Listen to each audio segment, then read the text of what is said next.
Khabib Nurmagomedov ninka lagu magacaabo oo ah laacib weyn oo feedhyahan ah isla markaana ah boqorkii UFC-ga ciyaarta la yidhaahdo ee kickboxing-ka ah sumo fara badanna qaaday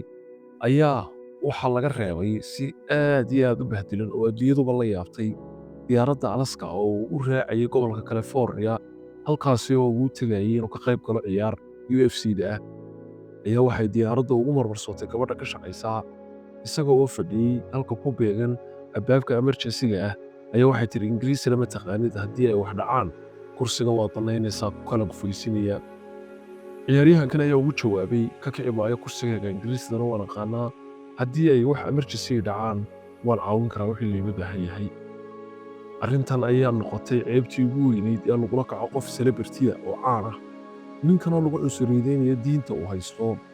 islamarkaana ka soo jeeda dalka ruushka ayaa goor dhowey diyaaradda laga reebay waxay kasbatay